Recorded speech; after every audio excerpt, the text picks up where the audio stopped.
Hello, Nick from Australian Native Bee here. Today I want to do a video on ventilation of native beehives and just a quick sort of run through of ventilation. Basically, in a three-tiered hive, whether you have a square one or a rectangle one, you've basically got two brood boxes here and a honey super up there. You might have a sheet of ply here. It might have a gap there and there, depending on your design of hive, or you may choose to only have a gap up here, helping the bees build more honey up there. The entrance to your hive is here, bees going in and out, and this allows the bees to actually pull air in and around that brood area.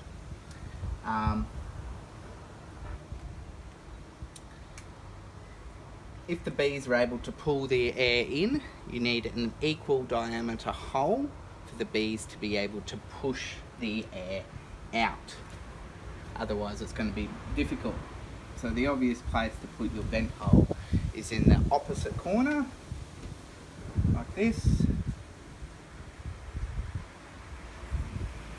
so the air can come in and around. This is how it would be set up. You'd have the entrance here. Air would be pulled up here and out of here, out of the honey super at the back there. Now normally what I do when a colony is new, I don't want forward fly entering, or any fly for that matter, entering the vent hole, and I don't want the bees beginning to use the vent hole as an entrance. So what I do is I actually screw a little bit of screen over the vent hole, and that just stops flies going in there or bees coming out of there, but still allows the airflow inside the hive. This is why I choose to put the separator plates like this, is so that the air can move up through here, around the brood, and through here. It gives good airflow, but it still allows the bees to control that airflow and allow the airflow to move around. In a tree, bees will normally pick an area to build their nest that has a hollow below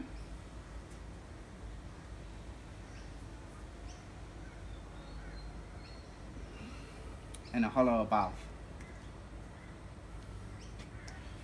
Where they choose that, let's say they build their entrance here, they will actually build a bitumen plate to protect the nest, and that's sort of in place of that little bit of mesh I was showing you. Bitumen looks like this. It's a very hard resin, but if you actually take a piece of bitumen out of a tree and look at it, you'll see that it has holes, and that allows the bees to move air in and out of their nest and cool it as need be. When you're looking at the front of your beehive, you may have seen your bees doing a pattern like this. I'll see if I've got a photo to put up and show you what I mean. That's bees trying to either pull air out of the hive or pull air into the hive to ventilate it. In winter, ventilation is just as important in summer. Bees are like, stingless bees are like a sponge. They need to be able to control the humidity in the hive, but they need to also be able to release that excess humidity, and your ventilation in your hive is really important to do that. If you have a winter ventilation problem, normally you'll see this either on the front or the back of the hive, but you'll get splotchy sort of patterns with the bees trying to expel excess moisture, and that moisture just carries some of the resins and stuff in it and leaves a blotchy stain on your hive. So what happens if your bees cannot expel that excess moisture?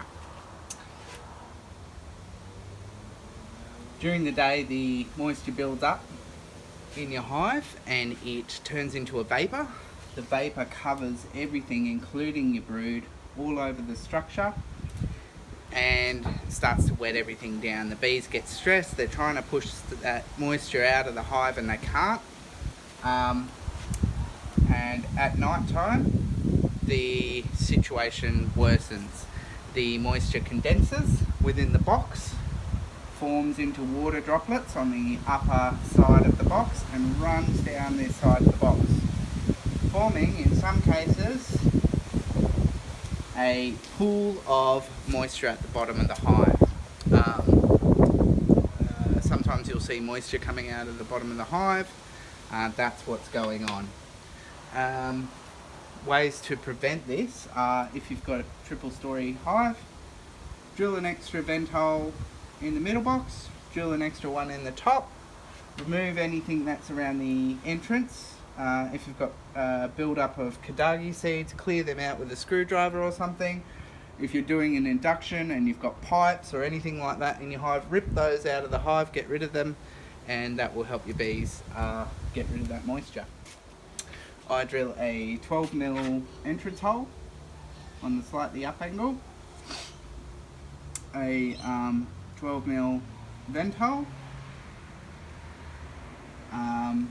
The main reason is that those holes are the same, so that the same amount of airflow can be drawn through them. The second really good reason is that if you get a tube the right size, you can use that tube to go from vent hole to the entrance of another box for reductions. Hope this video helps beekeepers and anybody wanting to learn about ventilation. Bye.